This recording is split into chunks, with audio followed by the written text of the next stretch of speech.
Hi, Next Economy Now listeners. In celebration of our second cohort of Next Economy Living beginning on September 11th, we're launching a special mini-series on the podcast to explore ways to build our individual and collective resilience strategies during these critical times and hear from thought leaders who are leading the way.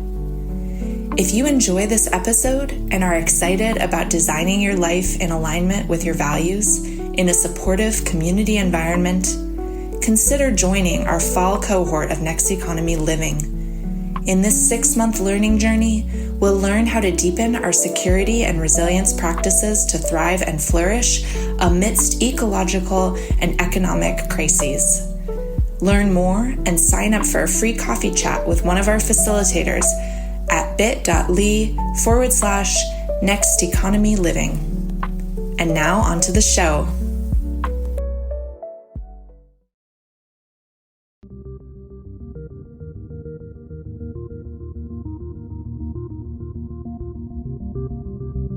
Welcome to Next Economy Now.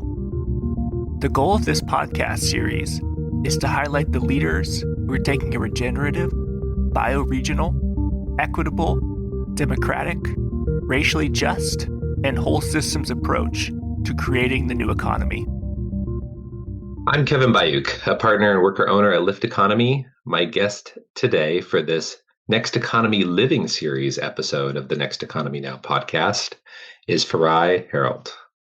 Farai is a writer, herbalist, mother, and birth worker living on Kaw and Osage unceded land in Kansas. Farai has studied and taught herbal medicine for a number of years and has a penchant for all things herbal, natural, and eco-friendly. Farai is Zimbabwe-born and Botswana-bred, and she was once the producer of the Black Minimalist podcast. So many other things that I want to learn about Farai. Farai, welcome to Next Economy Now. Thank you. Thank you for having me. Definitely our pleasure. Just to kick it off, I'm curious to hear about your story and your background and what got you interested in the work that you're doing today. Oh, man. If I credit it now, I'd probably credit it to my dad. He was born and raised in Kansas, farm boy, poor farm boy in rural Kansas. And he moved to Zimbabwe, which is where he met my mother, is how I came to be. And he was an animist. And even though I went on to be raised by my stepmom, he was at work, So I was raised in the culture of Christianity, and my stepmom, my dad was always there. And he was an archer. He was very in touch with the land. And so I kind of just absorbed the world from him, unbeknownst to me until I was an adult. And then I was like, oh yeah, all those things that he was doing and talking about and sharing about really did stick with me. And he was also a writer, and that's primarily what I do. And so it just I think I would credit his influence to all the aspects of my life, from herbalism to writing to teaching. He was also a pharmacist, but more of a formulating pharmacist and not some of the pharmacists that you see nowadays. And so it's a little bit different where I grew up, where when you're ill, you go see the pharmacist first, and then the pharmacist would refer you to a physician if they couldn't recommend anything over the counter. And so, yeah, I think that's where my interest in herbalism and nature also kind of was first sprouted. And then I developed those things on my own as an adult. Mm-hmm. Yeah. And as an adult, did you do formal institutional study, develop through self-directed learning practice? How did, especially herbalism and some of the birth work and doula work that you do, how did you get into all that?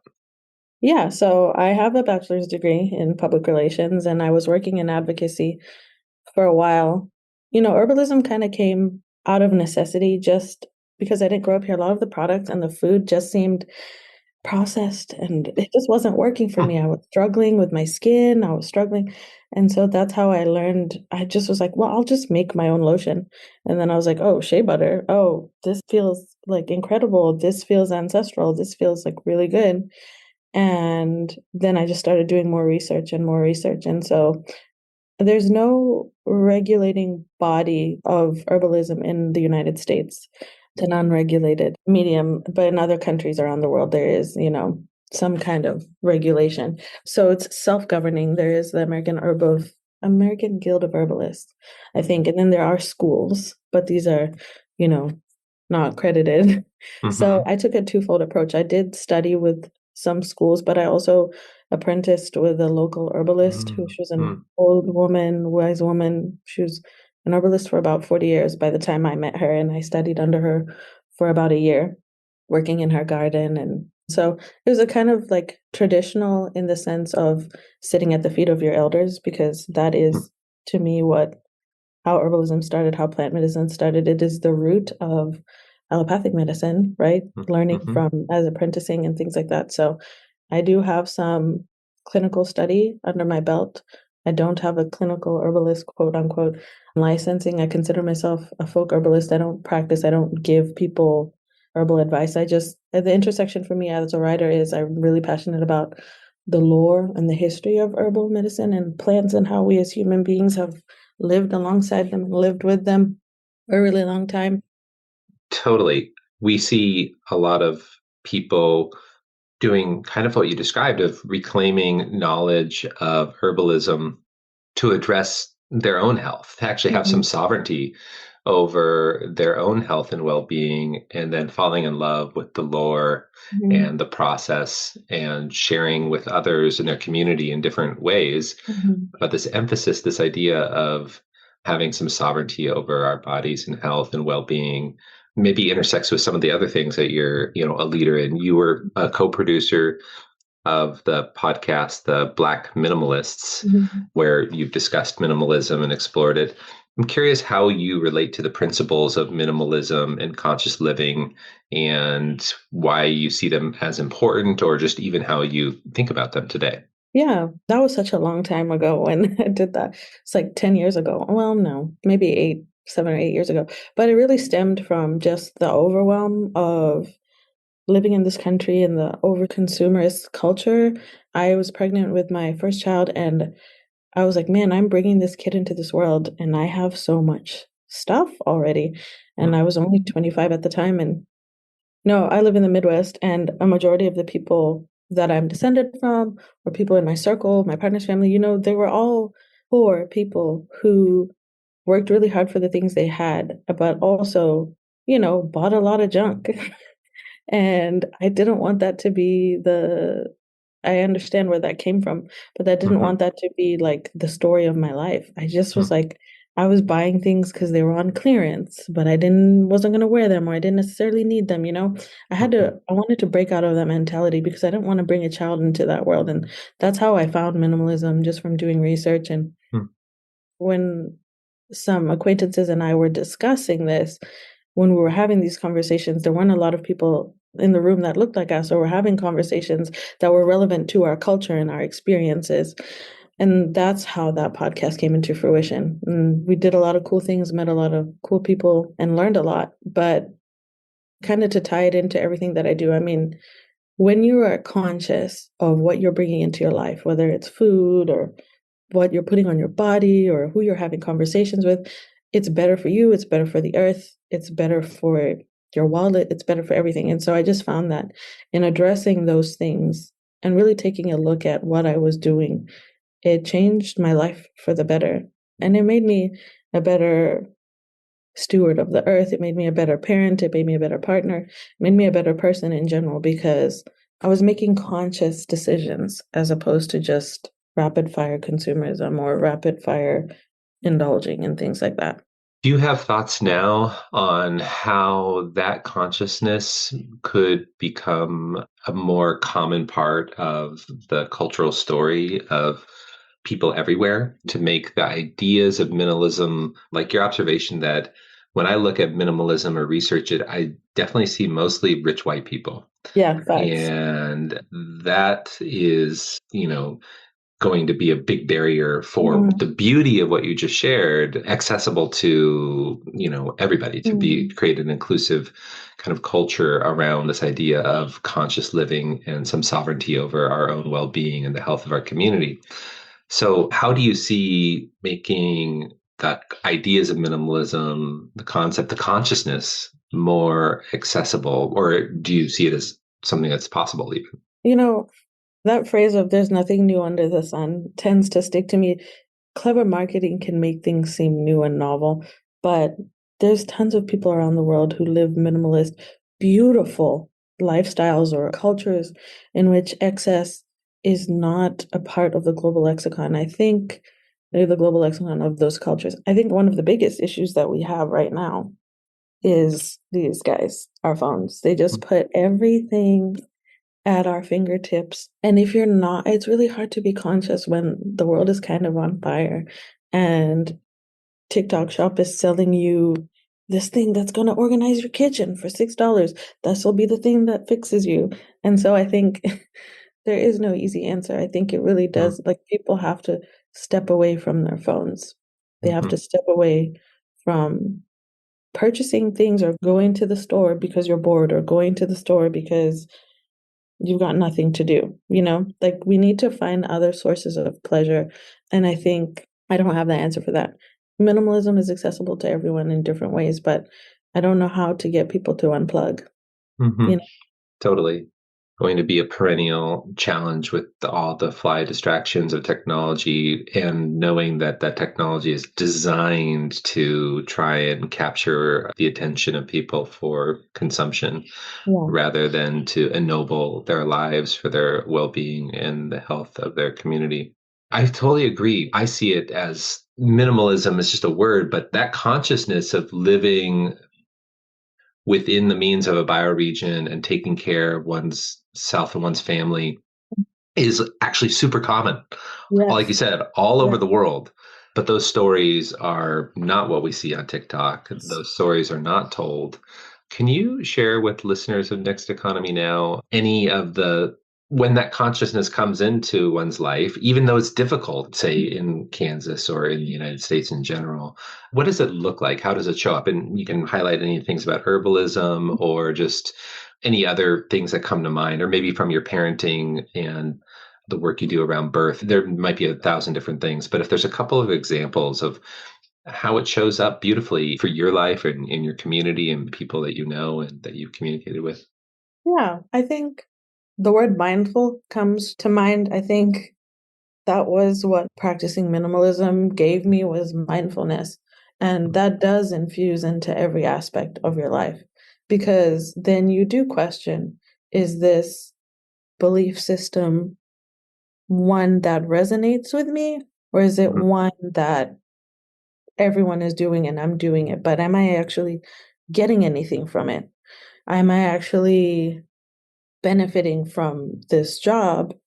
Or even, like, it causes you to be realistic, because if you think about it, oh, this person is living this life and this person is, maybe if I quit my job and started to, like, you actually have to sit with what is available to you and what's being realistic. And I'm not saying don't dream, but I'm saying unplug from other people's perceptions of what life should look like and really sit with your life and the beauty of your life.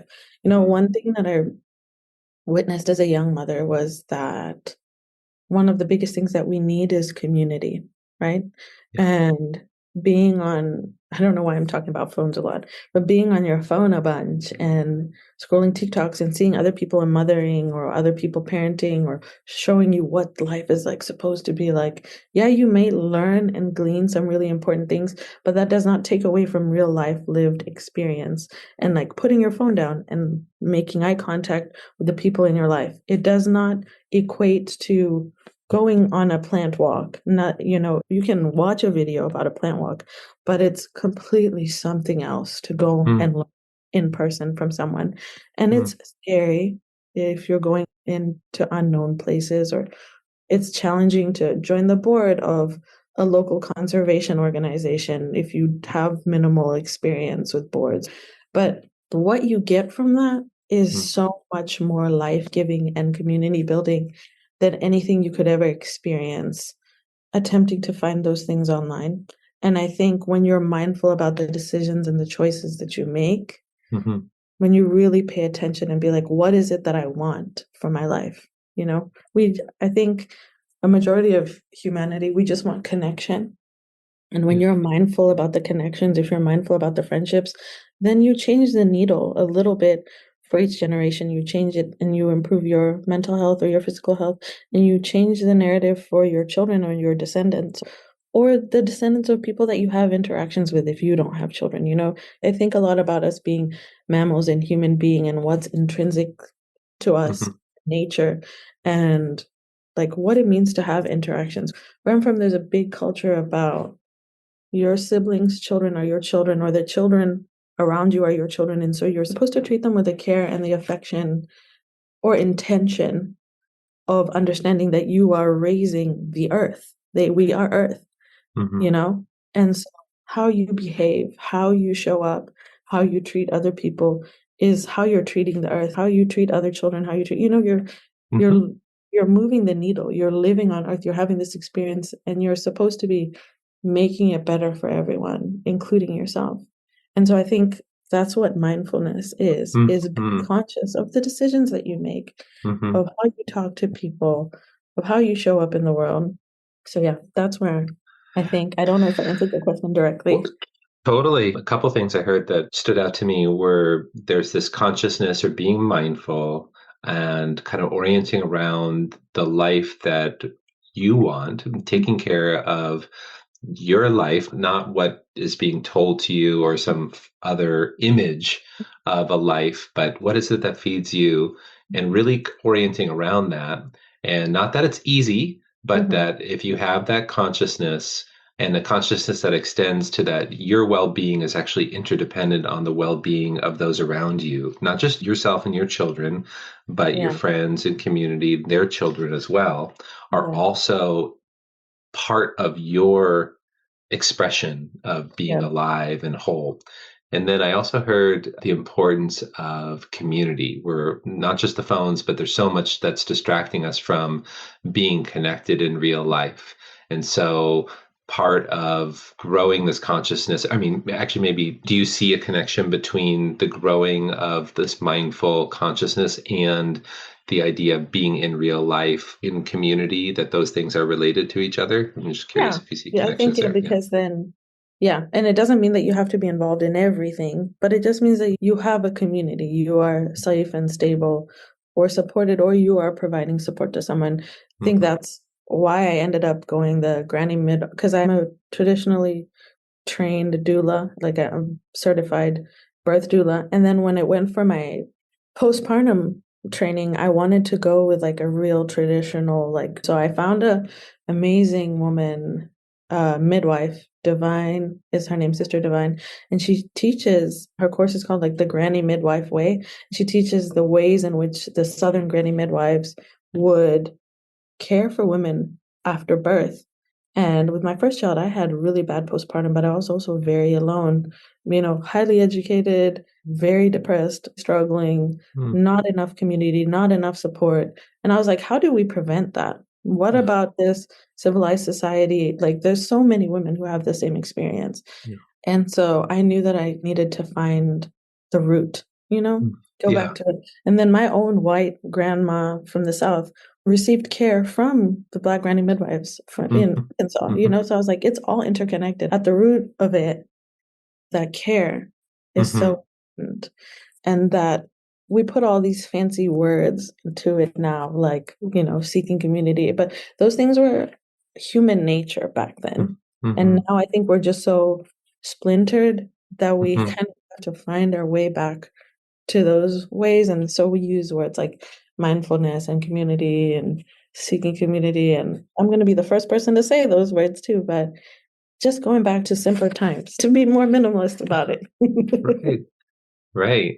I love that, finding our way back to that place of that connection. If connection is what we want, that was something that was natural and maybe even supportive of our survival. So for somebody who is listening to this and is wondering, where is a good place in my own life to get started to help cultivate or develop this mindfulness, this consciousness, but then take like a step? Would it be in the food? I did hear the step of getting off our phone, but you and I Mhm. both know it's very challenging and Yes. it's real, very real. Yes. But from all the conversations you've had and you're thinking about this, is there another place to start? I mean, I guess it depends on their interests. Like if Mm-hmm. if you're interested in plants and you don't know where to start, I think the number one thing would be to go outside and see if Mm-hmm. something catches your eye, Mm-hmm. and then maybe work on identifying that. Or if you know what it is and it's catching your eye, and maybe look that up or go to your local library Mm-hmm. and bought a book on herbalism. In the West, Rosemary Gladstar is a really popular Western herbalist, and her books are really great. But honestly, you can even just Google what is dandelion monograph and then just read about that plant and maybe research the history. Or if you live in a certain state, you can look up the state plant or the state flower and learn more about that. And just like spend a few minutes having intentional learning time about something other than yourself, I think is specifically for the plants. If you're interested in digging deeper into earthwork or herbalism, I would always recommend maybe looking into a doula certification Mm-hmm. or just connecting. I mean, I remember something that was really helpful for me when I was a young parent was going to, baby bookworms at the library or drum circle or going on walks with my kids. My kids and I used to go walking so much in our neighborhood that we got all the other neighborhood kids involved in going on walks and identifying plants and just knowing what's around you. I think one of our favorite pastimes is going on walks and really just paying attention to what's coming up every season, all the time, and getting to know your neighbors, not just your human neighbors, but your plant neighbors. And I think once you have that intentionality, it can blend into other things in your life. And then with minimalism, it's just always paying attention to what you're bringing into your life, what you're buying, just really asking the question of, is this serving me in any shape or form? Is it bringing me joy? Is it beautiful? I think there's a William Morris quote that's, I have nothing in my home that is not of purpose or beautiful or brings me joy. It's like one of those things, like some things are in your house just to bring joy. And that's important because you need joy, but you don't need 80,000 things. So just being really conscious of what you're bringing into your life. Mm-hmm. Are there things that you're reading that are inspiring to you about lifeways and developing these lifeways, kind of the emergence of a culture that is more connected?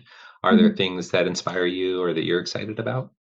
Right now, I don't have a lot of space for deep reading. I Hmm. mean, I think the last kind of planty thing that I read was Robin Wall Kimmerer's The Serviceberry. I read that earlier this year, and that was pretty good.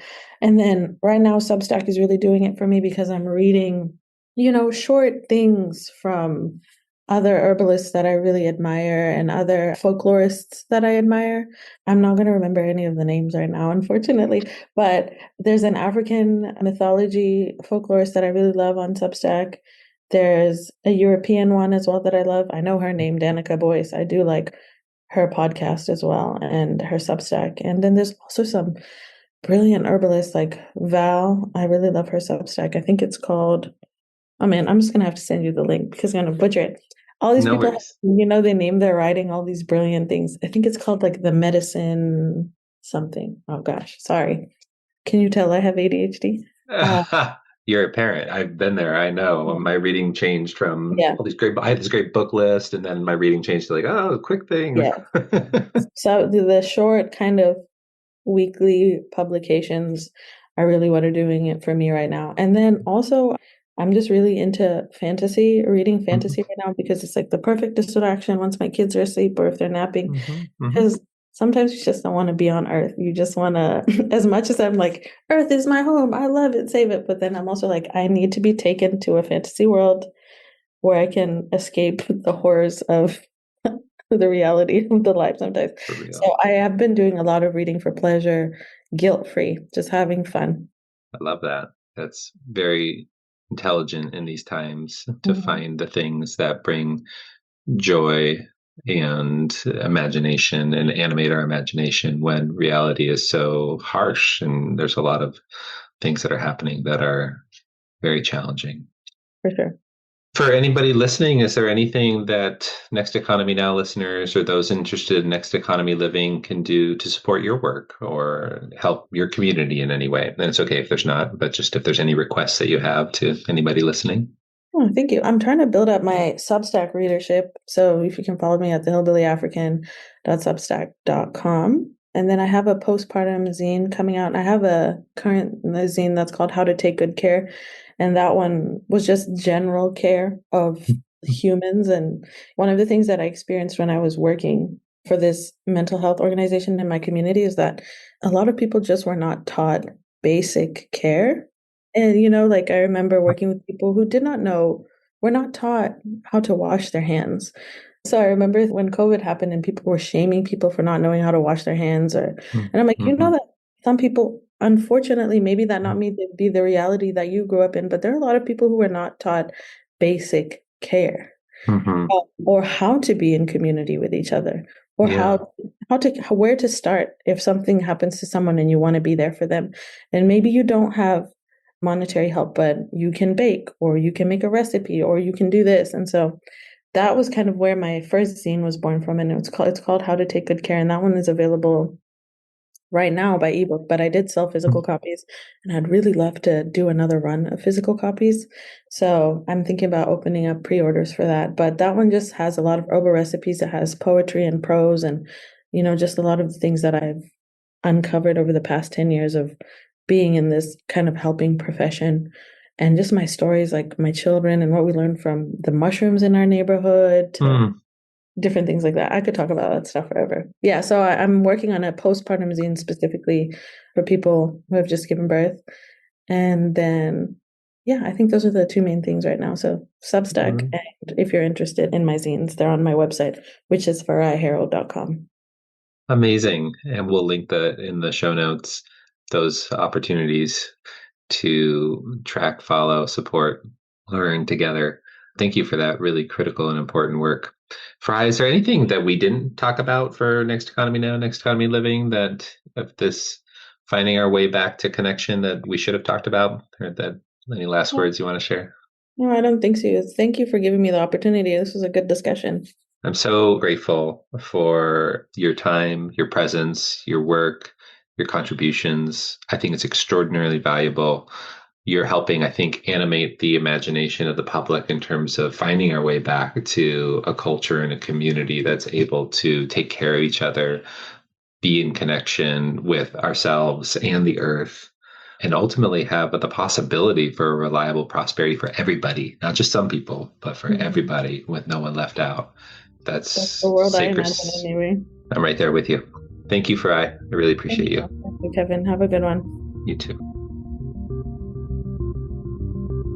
Hey, Next Economy Now listeners. If you enjoyed this conversation and are looking to dive even deeper into the B Corp movement, you'll love our new podcast, Beyond the B, hosted by Lyft Economy's Amy Allison and me, Ryan Honeyman. Beyond the B is your insider's guide to the B Corp movement. You'll learn about the new B Corp standards shaping our community, how the B Corp movement is navigating the various tensions and challenges of growth, and how businesses like Patagonia are putting their commitments to people and planet in practice. Check out our latest episodes and free resources at lifteconomy.com/beyond.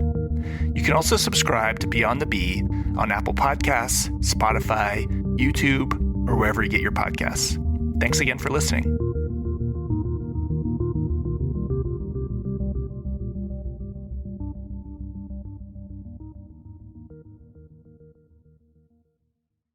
The deepest takeaway has just been this much more felt sense of possibility and clarity. We deserve this better world, and we're living it now.